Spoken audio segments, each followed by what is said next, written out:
they're also going to get the football and probably get it in good field position. That's what really hurts about a safety. You not only lose points, but you got to go to work on defense more often than not in your own territory. So now Duncan will get the free kick, and the Toros will get the football again. Mesa had just stopped Mountain View on a 4th down inside the 5-yard line to take over the football. They lost a yard on a running play to Salter. Tried to go long with a pass up top, threw it incomplete, and then the safety occurred. And now Tom Duncan will kick it away from his own 20.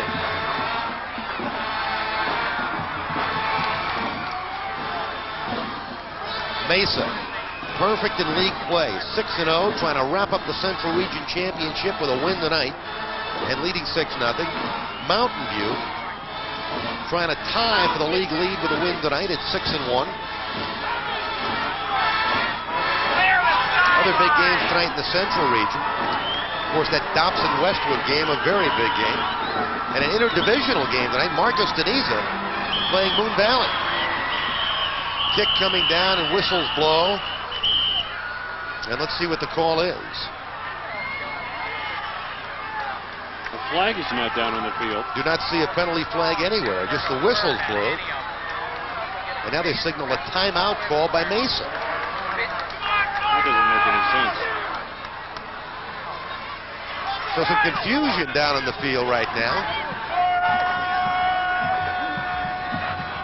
Boy, this has been a long first quarter. Of course, we had about 25 minutes of it wiped out by that power outage earlier.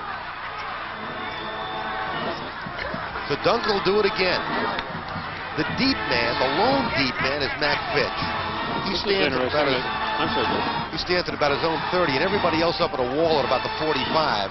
Just as the Jackrabbits were about to kick, apparently they called timeout.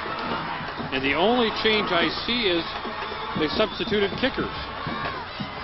Surprising. You know, what if somebody, it almost makes you wonder if somebody was on the sidelines and looked up just as number 18 for the Jackrabbits, Tom Duncan, was about to kick and said, oh no, that's not the guy I want in there. Tom Duncan is listed as the place kicker and the punter. However, Jim Rattay did tell me that the man that will handle kickoffs is Darren Jekyll, who's a senior, number 61. We'll see if they have him in there on the field when they do break the huddle. 6-0, Jackrabbits lead. First quarter as Jess Parker will huddle up around his ball club. The Toros of Mountain View, their only loss was a 1-point setback to Marcus Deniza when they rallied from a 21-0 halftime deficit, scored with just seconds to play, and elected to go for 2 points to win it, and did not get in, and lost eventually 21-20. The only loss for Mesa this year was in their season opener 10-6 to Moon Valley.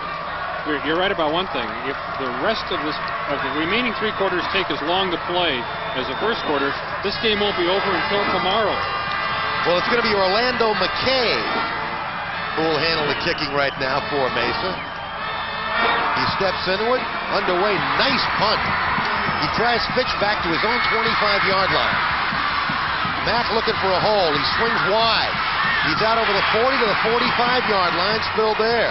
Tackled by Derek Bethea, the 5'10 senior. So a nice run back of almost 20 yards. Give him credit for a 19-yard return, Mack Fitch. First and 10 Toros. 13 seconds to go in the first quarter. And that was a nice kick by McKay. And watch Fitch. He starts up the middle, looking for a hole, can't find anything. Now he'll take it to the outside. Now here's Bethea. If he doesn't make that tackle, there's a lot of room to ramble. This could be the final play of the first quarter with only 13 seconds to go, and there's the gun.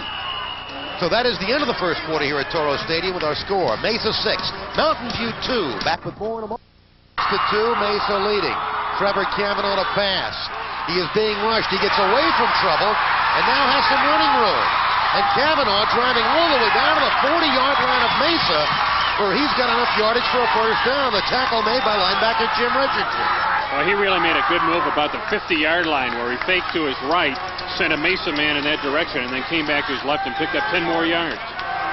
So a fine play by Kavanaugh found his receivers covered and stepped out of some trouble back there in the pocket and rambled all the way down inside the 40. Watch what Kavanaugh does to number 52.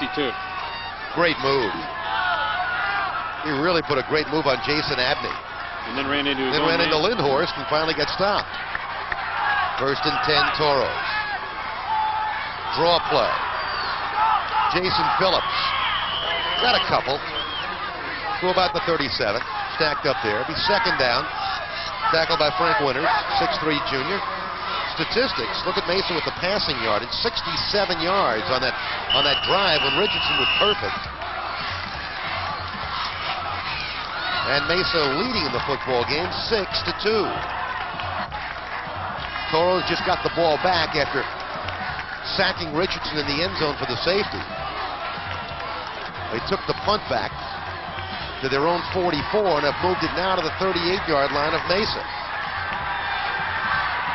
Kavanaugh's going long down the field, and it is incomplete as he was trying to hit McKernan and back defending Lamont Everett for Mesa. So that time Kavanaugh was airing it out, going for the whole ball of wax, and he overthrew McKernan, but good coverage by Everett on that play. It'll be 3rd down coming up, and long. Chris Allen checks into the ball game for Chad Van Morlehem. Allen had a fine game earlier this year against Tempe when he rushed for 79 yards on 11 carries in the victory by Mountain View over Tempe. Double flanker formation wide to the far side of the field. Kavanaugh stays in the pocket and throws. He's got a man wide open, McKernan, and he is finally hit and knocked down. Cardinal made the initial hit, and they knock him out of bounds at the 29-yard line. But that's going to be good enough. We'll see where they put the spot on the ball. That's going to be close to a 1st down. We'll wait and see where they mark the football over there. From here, it looks short. Well, I tell you what, I think he had the 1st down. Yeah. And then he came back and lost it. Well, they're going to put the football down a little bit shy of a 1st down. Kavanaugh stays right in that pocket, and McKernan wide open. Look at this. No one near him. Now's where he circles. No, he definitely had the 1st down. If he had gone down at the spot where he caught it, it would have been 1st down. It's 4th and inches right here. Everett and Richardson finally made the stop for Mesa after Cardinal made the initial hit on McKernan. There's the 1st down. Trevor Kavanaugh on a simple quarterback sneak, and it'll be 1st and 10 Toros inside the 30 of Mesa. Mountain View has had some great field position. They've moved the ball. Watch the Toros just shove the Jackrabbits out of the way. Look at the white jerseys coming backwards. Allen comes in. Van Morlehem goes out. We've played almost 2 minutes of the 2nd period, and it's still 6-2, Mesa leading. 1st and 10 Toros. Hawes comes wide, near side of the field. Good tackle on Lindhorst. The first man to meet him was Shane Oswald, the defensive end, and he put a good hit on Lindhorst to slow him down. Oswald, the defensive end, he's a senior, 5'10", 170-pounder. Give him a yard, call it 2nd down and 9. We talked about the staunch defense of Mountain View against the run, but as you pointed out earlier, Mesa's